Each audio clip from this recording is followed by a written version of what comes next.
can't do this.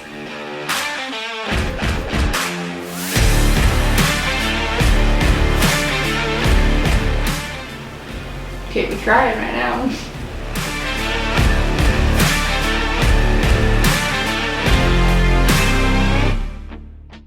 No, I'm just... Okay.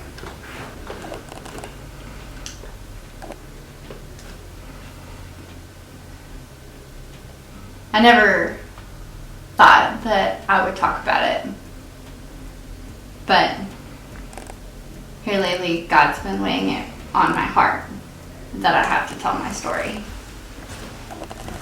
And so that's why I'm here today.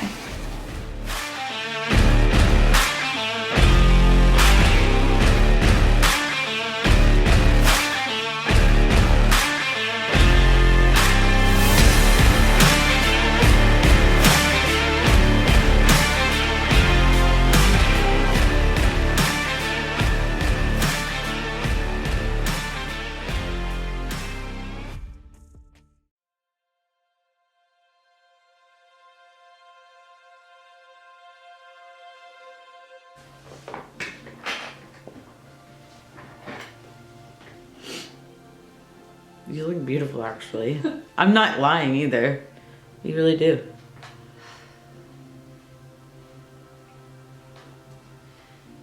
For I know the thoughts that I think toward you, says the Lord.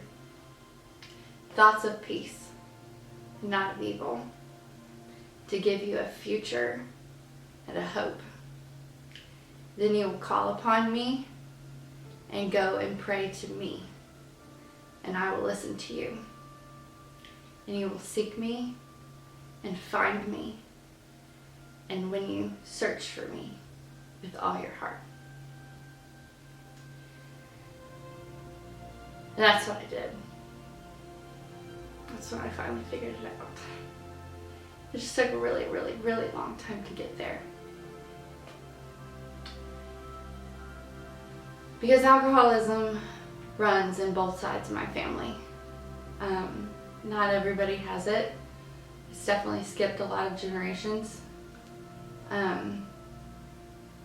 Cousins don't have it, my grandparents don't have it, but there's definitely a lot of us that drink a lot. That's okay, because I think a lot of families have that too. It's hard to not have somebody like that in your family when the whole entire world is encouraging alcohol to be a part of your life in every single way.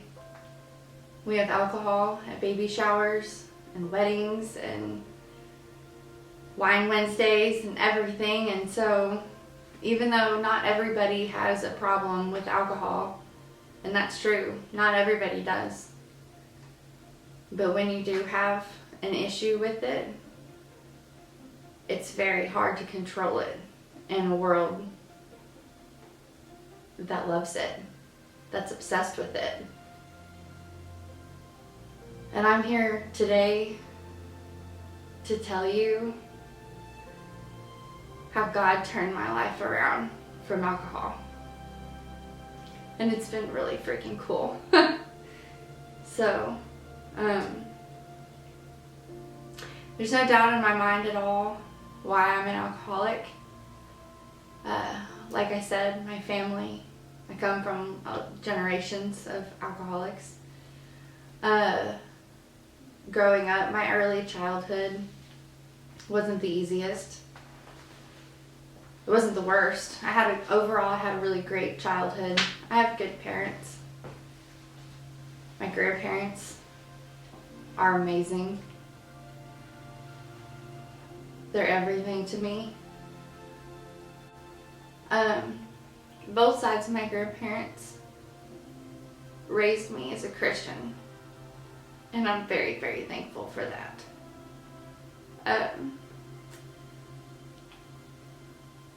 Later on in life, I was able to use some of what they gave me to come back to God.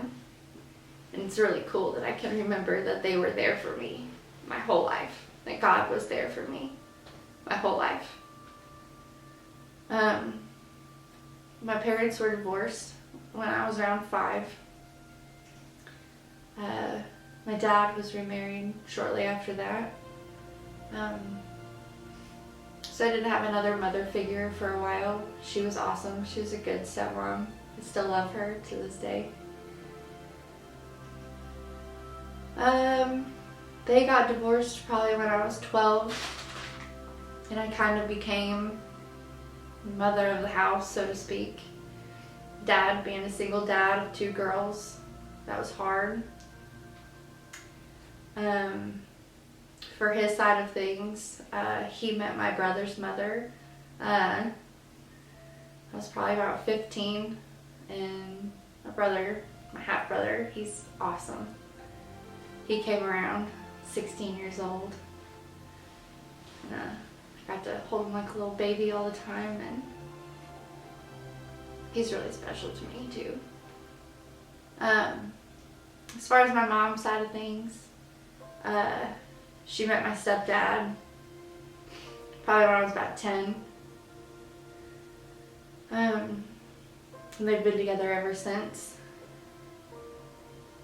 And with that, I have 3 other siblings that I get to call mine.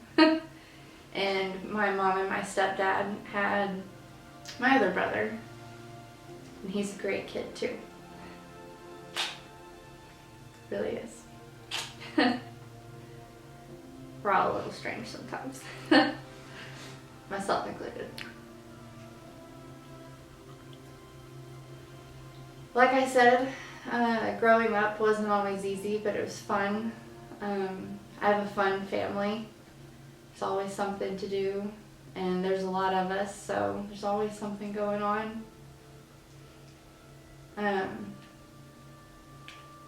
Looking back, growing up, I always thought alcohol was really cool because that's what the adults did.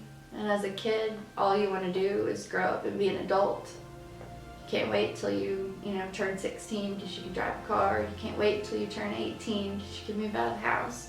You can't wait till you can turn 21 because then that's when you can drink. That's what I couldn't wait for.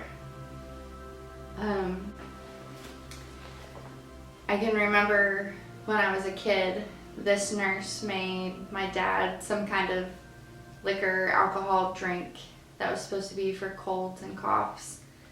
And I was probably about 12 or 14 at the time, and like a lot of parents do, especially, like in Europe and whatnot, it's typical for parents to let their kids try alcohol.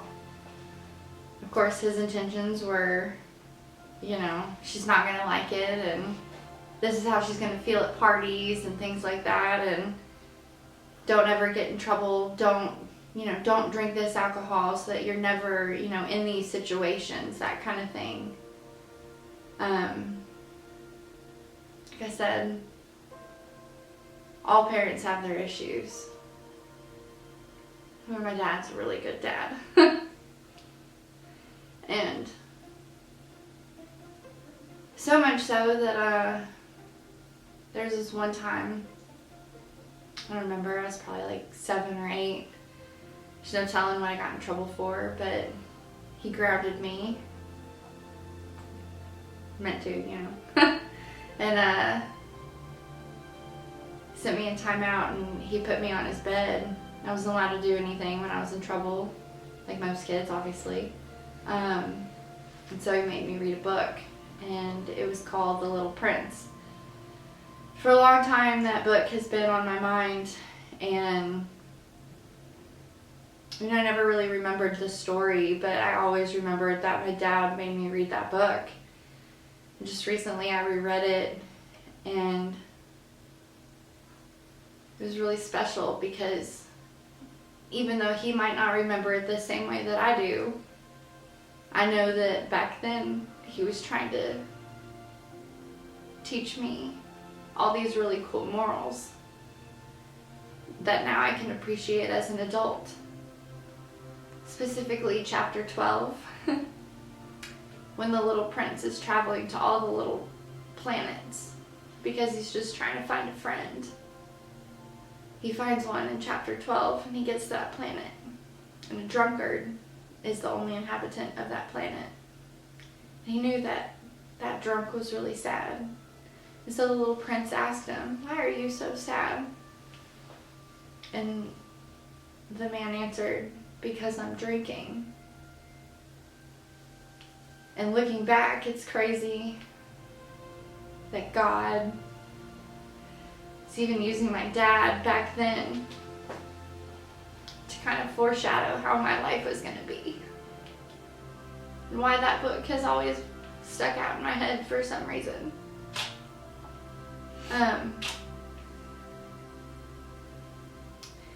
Throughout my teenage years, my cousin and I, my aunt and uncle, they drank, and I always thought they were so cool, because, again, adults, that's what they did. That's what the adults did, is they drank, and I always thought they were having the fun and the cool times.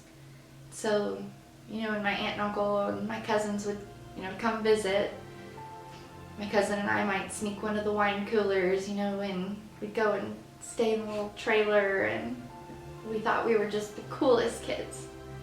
She's still my favorite cousin, but don't tell my other cousins that. Then I was a good kid throughout all of school. I kind of didn't have a choice. Luckily, I do think I have strong work ethic, and that was instilled by my grandpa at a young age, teaching me how to work hard in the grocery store, and I've always had a strong backbone because of him. And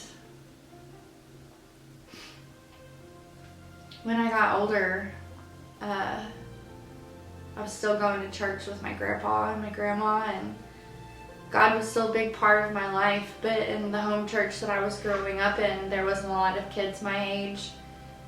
And because I was a good kid, I was hanging out with all the good kids at school, and I found another church that they had a youth group, and that's where I wanted to go, because that's where all the other Christian kids were going, and that's what I wanted to do at that point in time. That was hard on my grandparents. I felt bad because I was leaving their church, when in reality, back then even, that broke my heart. Because for me, I was just searching for God. And that confused me. Honestly, looking back, that confused me. Why my grandparents were so upset that I was going somewhere else, when I was just trying to do what they'd always taught me to do. Now that I'm older, I realize, why they instilled family values and want you to do the right things and all of that. But just because some people are on a certain path and that works for them, doesn't always work for everybody else, and that's okay. So, again, I was a good kid in high school, I was in band, loved band, drum major. We went to New York City and it was awesome.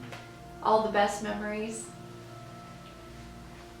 And because of all of that, I got a full ride engineering scholarship to the University of Arkansas at Little Rock. And when you go to college, that's when all the fun begins. Then I was already ready to get out of the house and ready to have all the fun, and so I couldn't wait, I didn't really want to join a sorority because that's not what the smart engineering kids did. But of course I liked all the fraternity boys. I always liked all the boys. It's always been a thing of mine. Because looking back, my whole life, I've always been trying to fill a hole. I could never figure out what that hole was. Growing up, it was whether it was filling the hole of playing mom at the house, or whether it was playing the role of making sure that I had all good grades in school, making sure that I was always the best of the best. I've always been a perfectionist and just tried to make sure that I had control of everything. And it's never been me who's been in control.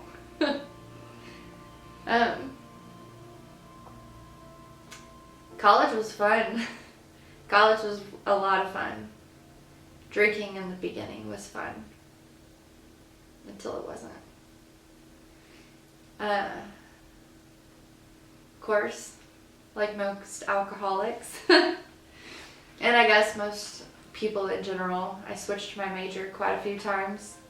Went the long way through school. That's okay too. I moved home about 1920 and started working at a restaurant here in town.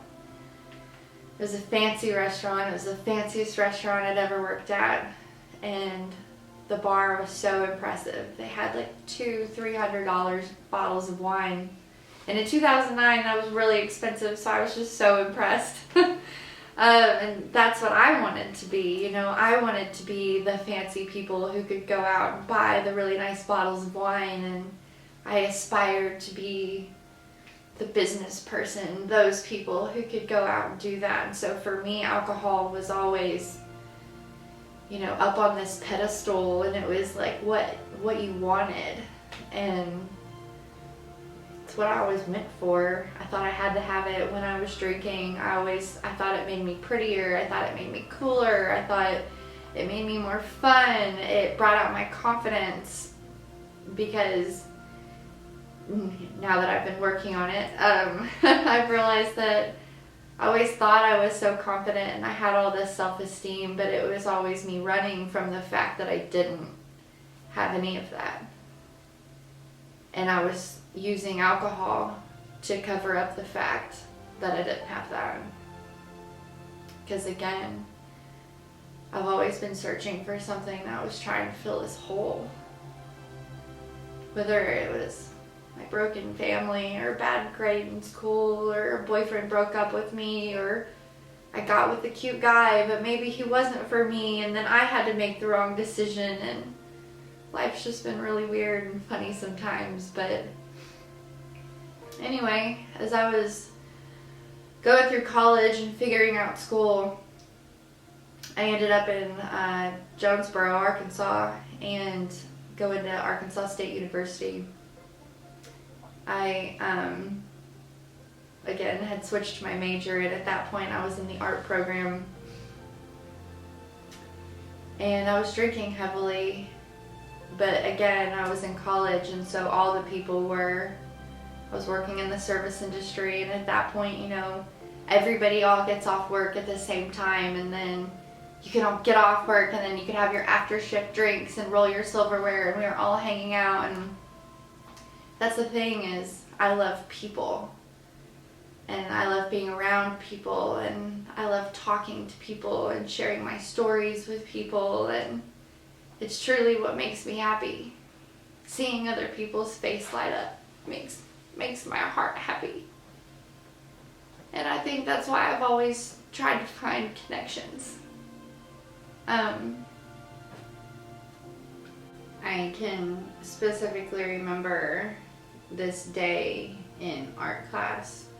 My photography professor showed us this picture of a chair that was surrounded by like alcohol bottles, and his brother had died in that chair from alcohol. And that was probably the first time that I really realized that I had an issue with alcohol.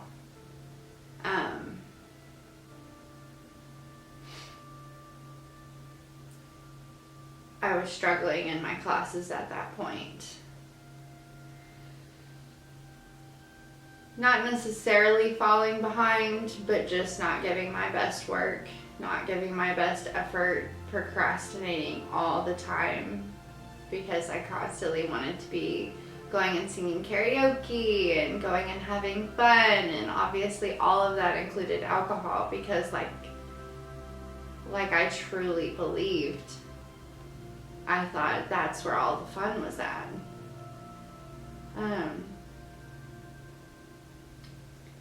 I went and I talked to that professor, and he could see it. He could see it in me, just like he saw it in his brother. I had a really good friend at that time. I still do. And she asked me, she knew that I was struggling. So she asked me to move to Florida with her. And she was living there at the time. And she was like, just come stay with me for the summer. I was like, okay, yeah, it'll be a perfect place for me to go. Because in my head, if I could go somewhere else, then my problems wouldn't follow me. And that was always my thing, is I always thought that since I couldn't control whatever situation was going on there, that maybe if I went somewhere else, then those problems that I had there that I couldn't control, they wouldn't be there, and I could control it and fix my life or fix whatever was going on. And that would be the solution, that was going to be the answer. And so I did. I moved to Florida, but when you move to Florida, you don't just stay for the summer. And when I moved to Florida, it's hard to not live like a tourist when you're living like a local, or as a local anyways. You should not do that. I do not recommend it. But again, you know, when I was there, I was waiting tables and making tons of money and blowing it every night. That's what we did every single night. All of us got off from work, and the specific restaurant that I worked at in Florida, we were the ones who closed early. And so everyone that I worked with, we all went out together, and it was one big group of friends, you know, and I felt like I was part of something. And that was my thing. That was the thing that was filling my hole at that time while I was running. Later that year, in 2015, my family got some really bad news, and we found out that my grandfather had stage 4 cancer. And it was way too past the point where we could do anything. And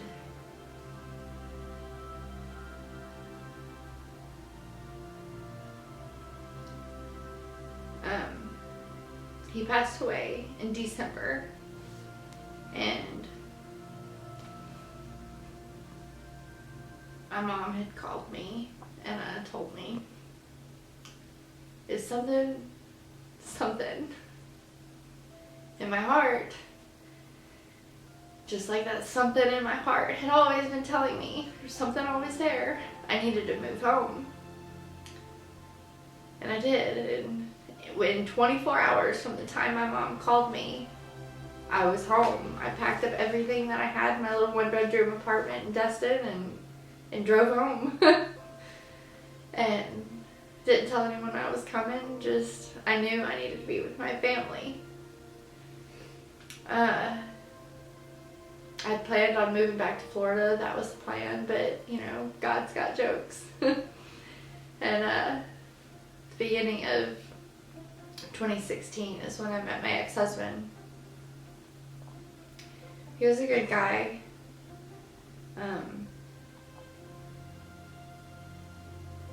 But it was a very, very, very toxic marriage on both sides.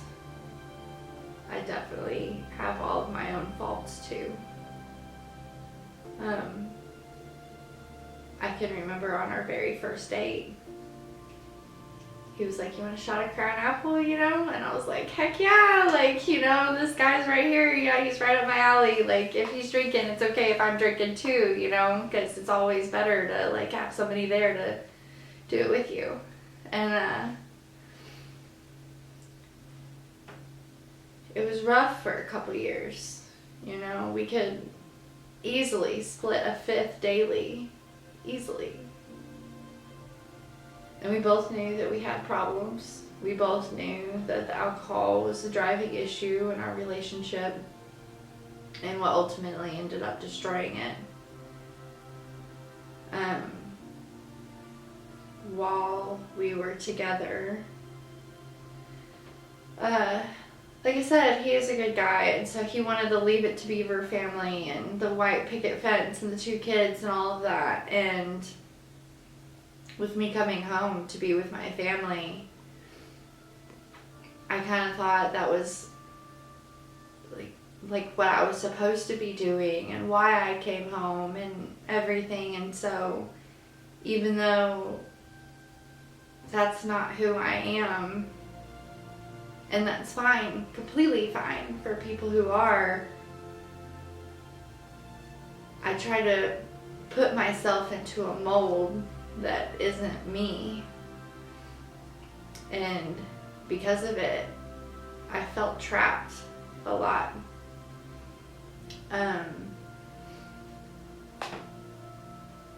Because of the Leave It to Beaver family, he really wanted me to be a teacher.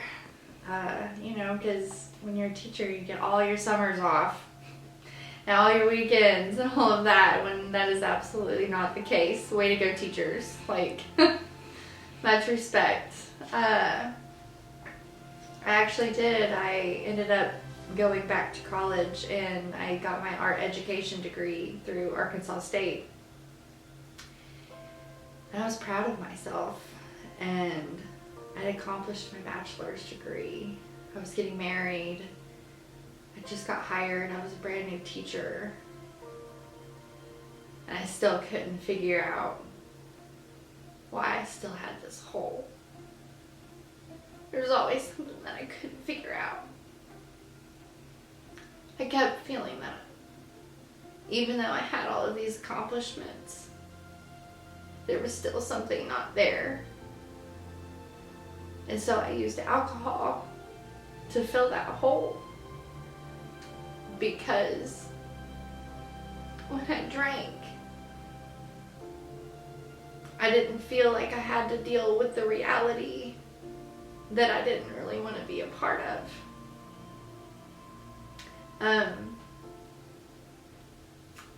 I became a teacher and I taught art for 3 years. Absolutely loved it. I loved my kids. I loved my kids. And I loved teaching them. And when their faces light up, when they painted a picture, drew something for the first time, and they finally got it,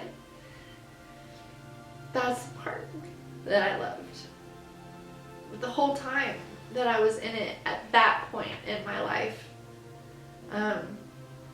I felt like I was in a forced career, something that I was made to do. Yes, again, that's what my ex-husband had wanted. When we got divorced at the beginning of 2020, I was still in my career, and COVID hit. God love COVID. So clearly that was not a good year for, I'm pretty sure, everybody. But that was a really bad year for me. After my ex-husband kicked me out, I moved in with my grandma. Her rule was I just wasn't allowed to drink at her house. As an alcoholic, we're really sneaky. Not that she didn't find all of my airplane bottles that I hid.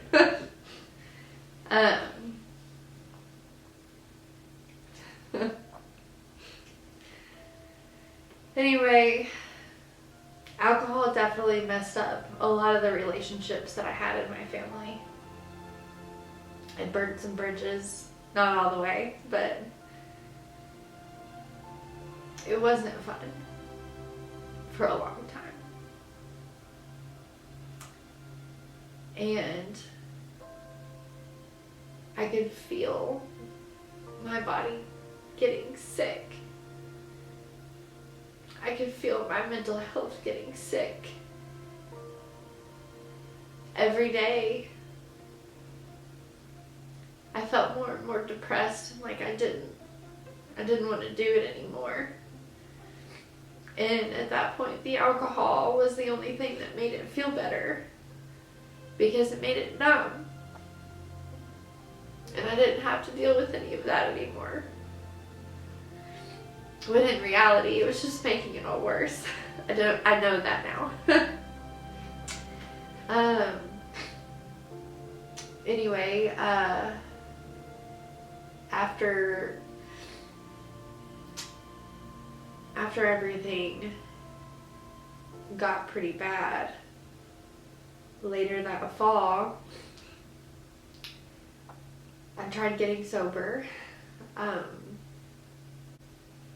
I'd tried getting sober since 2018. I am a victim of 1,000 day ones. And that's okay too. Because every day that you keep trying is just another step forward. But at the end of 2020, I tried to get sober, and withdrawals are not fun. I didn't fully realize how dependent my body had got on alcohol. And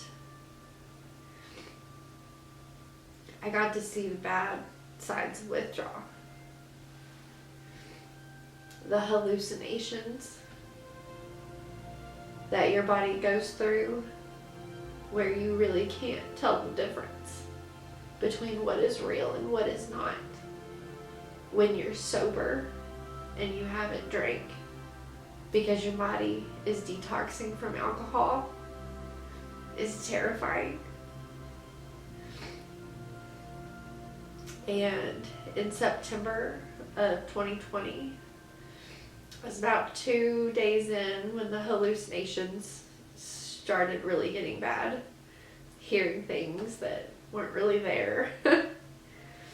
So day 3, because I'd been trying to get sober for a while, I knew what was happening to my body. I decided to go get a bottle. Not a good idea. And because of that and the hallucinations that happened, I needed help that night. And it's wild, but I actually drove myself to the police station. And I needed help. But clearly I was drunk at that point, and they had to do their job, and I had to get arrested. I don't blame them. It was my fault. Because of that, and because of my career, that's when I had to go on a staycation, so to speak.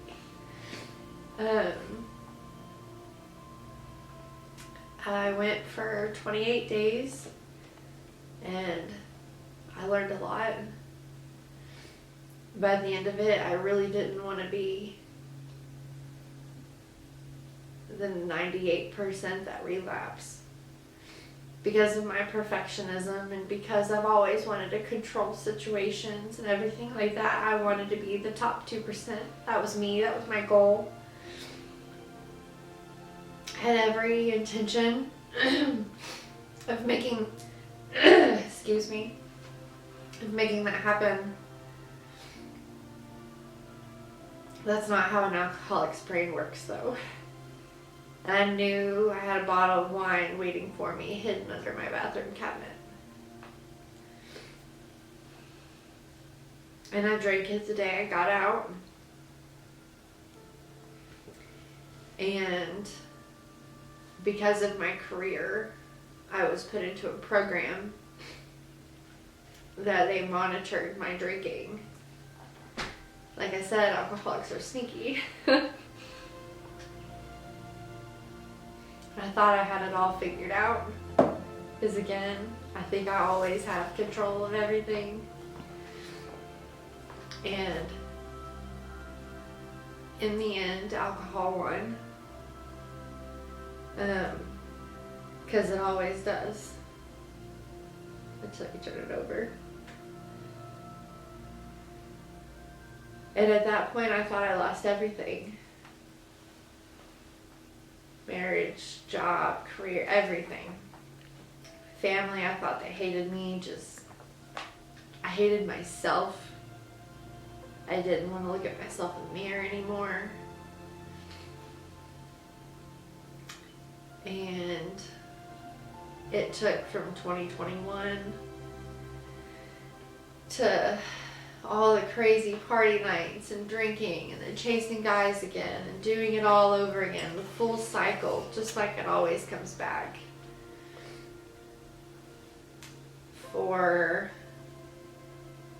I got arrested again in June of 2022.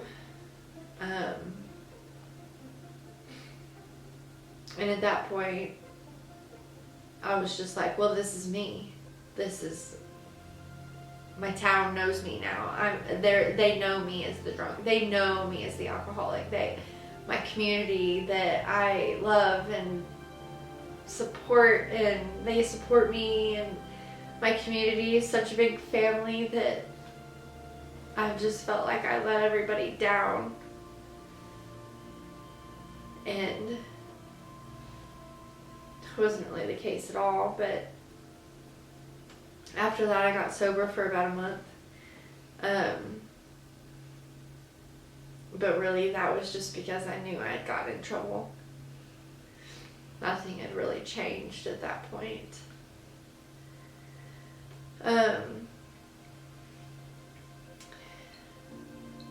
Time started changing later that fall.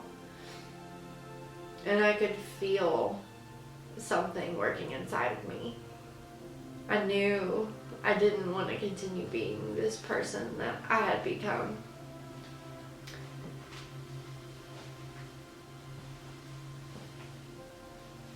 I thought I was doing really well in life, and I was making good money, all this stuff, and so I got my mom and I tickets to go to Germany to go and see my sister who was stationed over there. And I was so excited because I finally felt like I was at that point in my life where I could do something for my mom like that. And we went on that trip to Germany. It was absolutely incredible. But of course, alcohol took over. And there were a couple not so great times on that trip.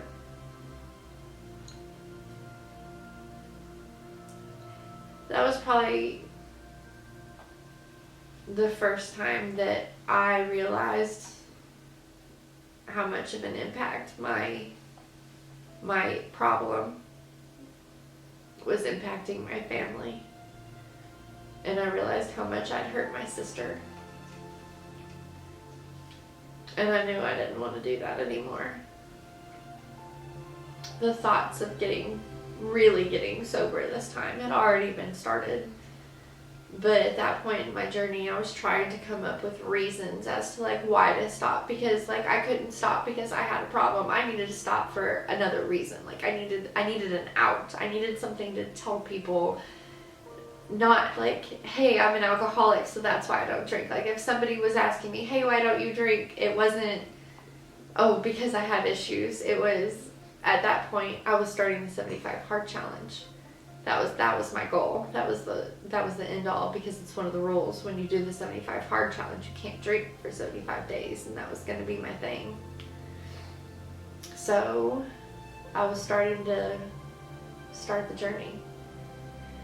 And getting prepared, and if you look at the pictures on my phone and go through, you can see where you can tell where God was starting to change my heart. It's so crazy. Because there were so many nights when I laid in bed, literally thinking I was dying, and just praying, making so many false promises to God, who I didn't follow on a normal daily basis. It was just, when I was in trouble or I needed help, that's when I went to God. And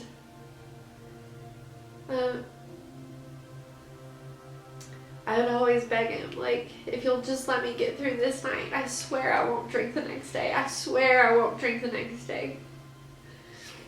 And of course, that's where all the 1,000-day ones come in. But March 22nd, something in my head flipped. March 22nd, 2023. And I'd asked God the night before. Bought me a few Monacos, a couple airplane bottles. Like, I knew what I was doing. I knew what was coming the next day. Getting prepared. And that night when I went to bed,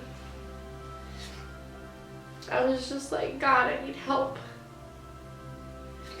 And even though at that point in time, like, I wasn't all in, I wasn't ready, but I knew I couldn't do it on my own anymore. I started the 75 hard challenge, and it was going great. It was going really good for a couple days. I was super healthy. I was feeling good. And about day 5, the ambulance had to show up to my house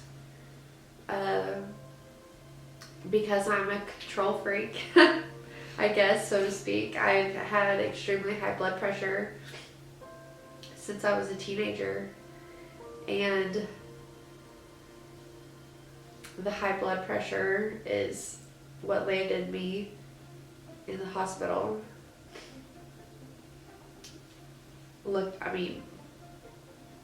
Looking back, I know it was probably the shock to my body. But that night, when I was on my way, before the ambulance came to pick me up, before I even called the ambulance, I can remember calling my grandma, completely sober. And I was like, Grandma, I'm gonna die. And I really thought I was going to. And I didn't understand. Because I was like, God, I'm doing this right. Like, why are you gonna let me? Why now? And, obviously I made it. But that's what I was like. I mean, he's taken me this far, let's keep going, So, I mean, I made it. I didn't die. And thank you to the ambulance crew that night. Y'all were awesome. But,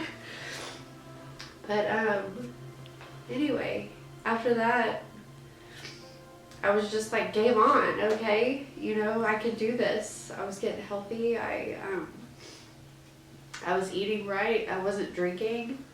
And the weight was falling off. I was getting big into fitness and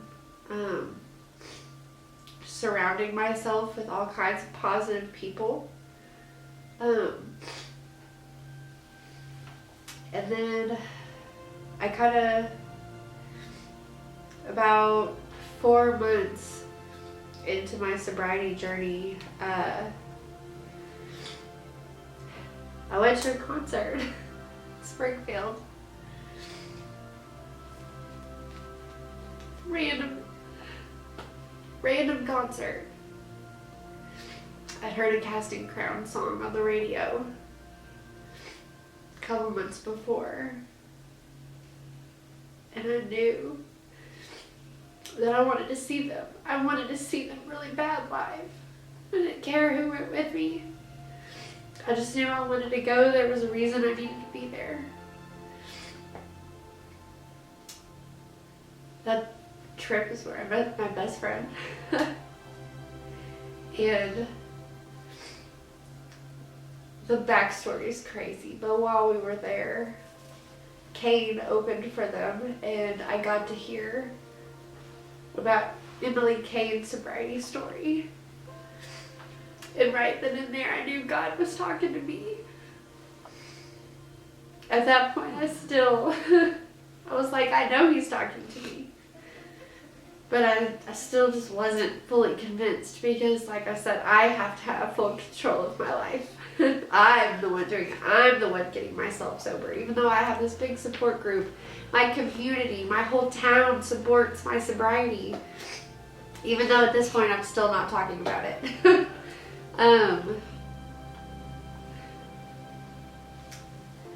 Anyway, life keeps getting good. You know, my sober journey keeps going. And things keep getting better. I'm traveling, and you know, at that point I had taken a break from guys because I was like, okay, Lauren, you need to work on yourself. But and then of course the hole came back, because the hole always comes back.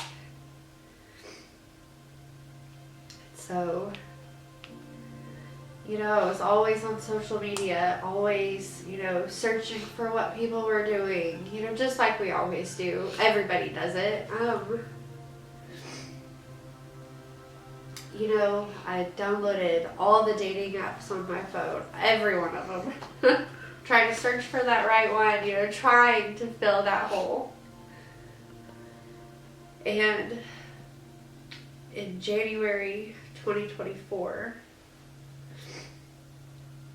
I started realizing how much social media and just like social influence and everything that was having on my life, and how much I was like trying to reach out to others, because like I said, I love people and I love the communication, and so I wanted to be a part of people. But the thing is that I was searching for, it still wasn't fulfilling that hole.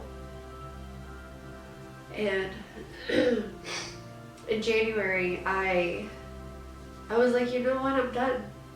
I'm done with it. And so I started researching, and I was looking at the screen time on my phone, and I wasn't bad about social media, or at least I didn't think I was. And even with my screen time, I was still wasting 2 months out of my life. You know, and you're always wondering, why don't you have time? Why don't I have time to work out? Why don't I have time to do whatever it is that you have to do? And then I looked at my screen and I realized that that's where all my time is going. And I was like, well, I could focus on so many other things. There's so many great things in this whole world that I could be exploring. Why am I not doing that? God kept talking to me, even though at that point I'm not realizing that it's Him. And I'm like, I could feel myself wanting to go and explore the world. And I've always loved, you know, like the sunsets and sunrises, moonrise, everything. Like, if you know me, you know that's my thing. And I never get to see them, really. I finally shut off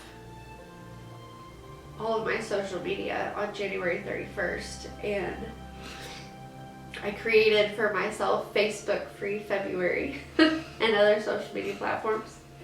And I was struggling. The first couple of days were hard. I deleted the apps from the actual like home screen of my phone, and the amount of times I got mad trying to open Facebook and opened a different app, it was unreal.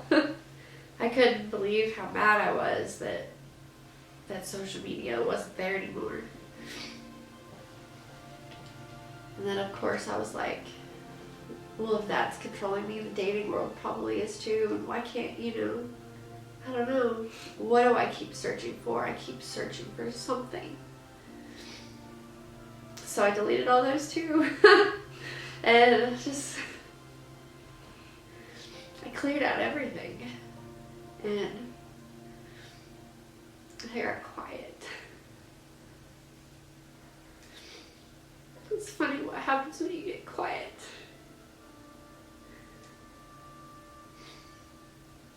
Because that's when you can hear God.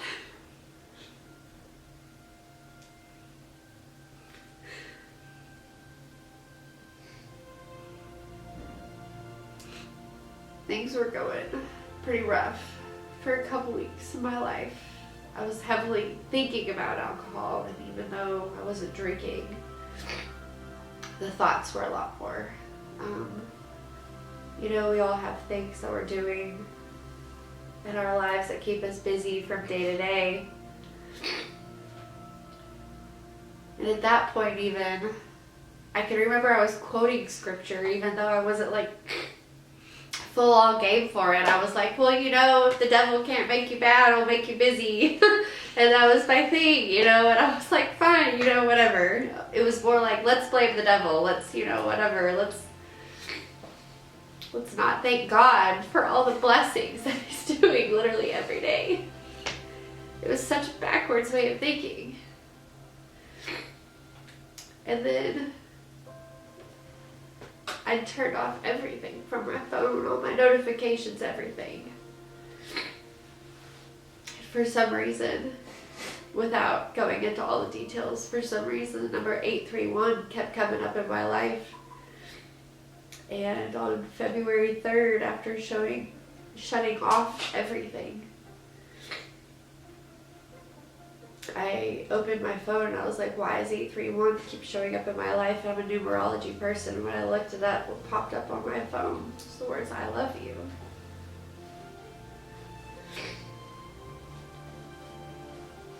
I can't explain it.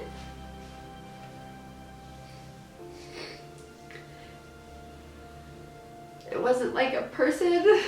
It was just this overwhelming, literal presence from God who showed up in my kitchen right then and there. He was like, not only was the screen like, I love you, but God was like, I love you. And he was like, I heard it, I could hear it with like everything, and I can't explain it. But he was like, I love you. I've always loved you. A week later, my grandma quoted it. She had no idea that that even happened, and it just... And at that moment, I just like hit my knees.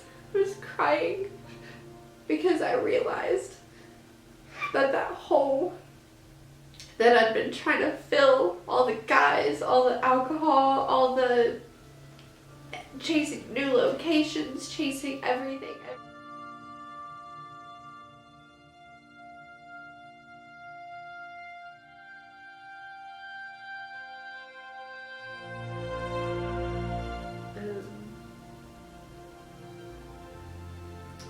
I was really struggling at that point.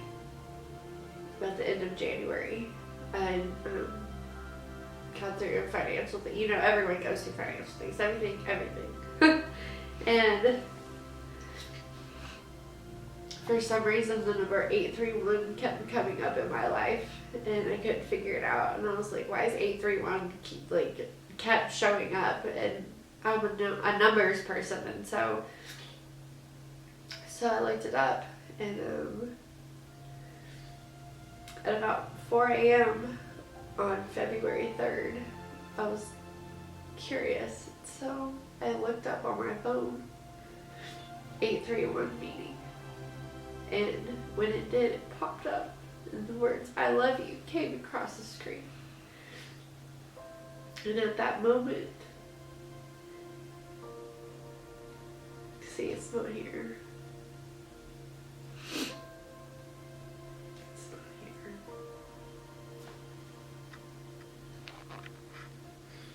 I already told that part.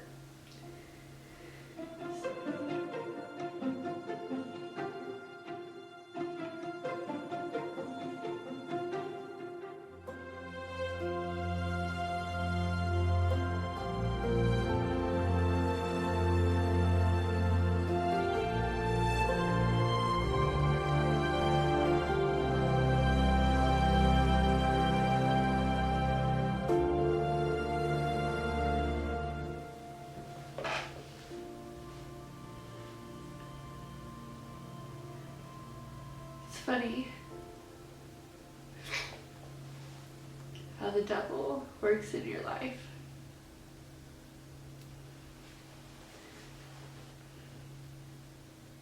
Because I can't really make it for this video.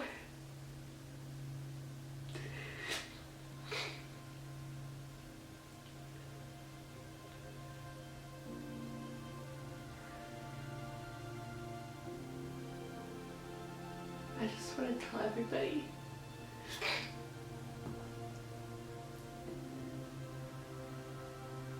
I want everybody to be able to feel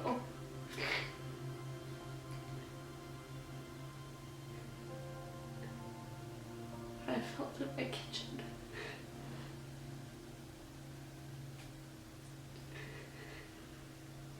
And what I feel every single day since then.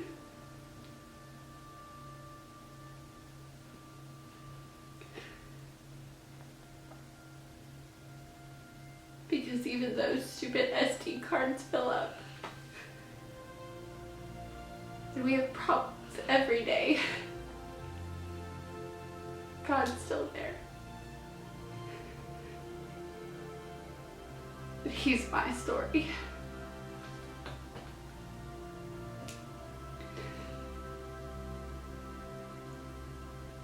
And every day,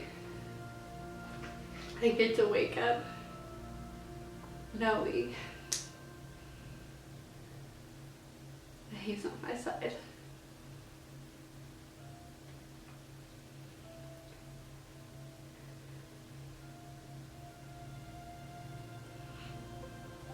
And that's awesome. It's really awesome. Knowing that no matter what, every day that I wake up,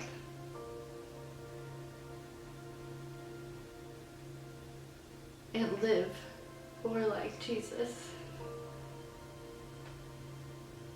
that it's gonna be okay. No matter what, it's gonna be okay.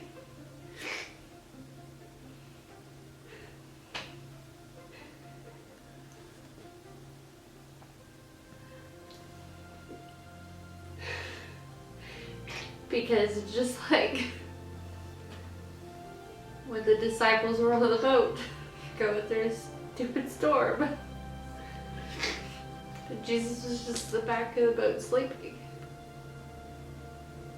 They woke him up and they were like, "Don't you care that we're gonna die?" And he got up and he calmed the storms. Calmed the wind and the water. And he looked at them and was like, don't you have faith? Come to find out, this is right after he had just preached on having faith as small as a mustard seed, as large as mustard seed, like it's the tiniest thing. And it grows into the biggest thing.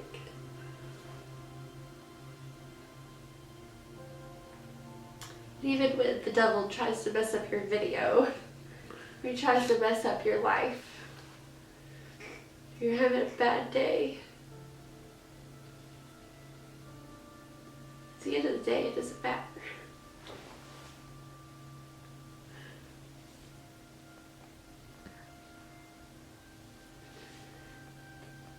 Because Jesus saved my life.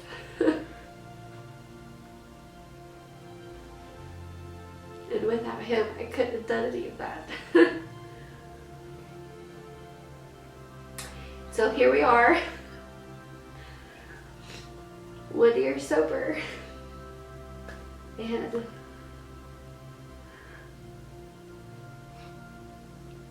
I've got God to thank for that.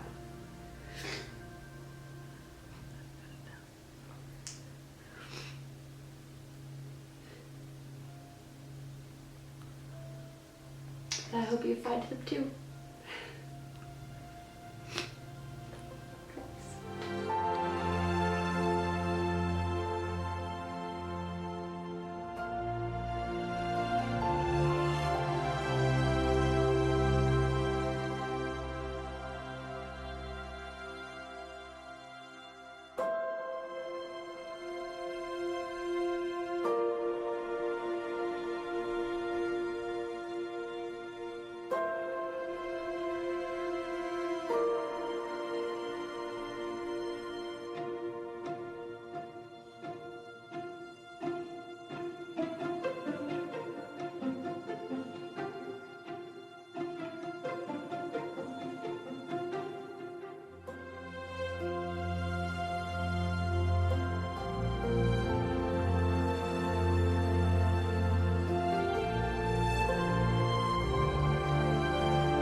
everyone, it's me, Lauren. I just wanted to get on here and say thank you so much for watching my video and listening to my story. I know that there were probably a lot of parts of it that are hard to watch, hard to hear.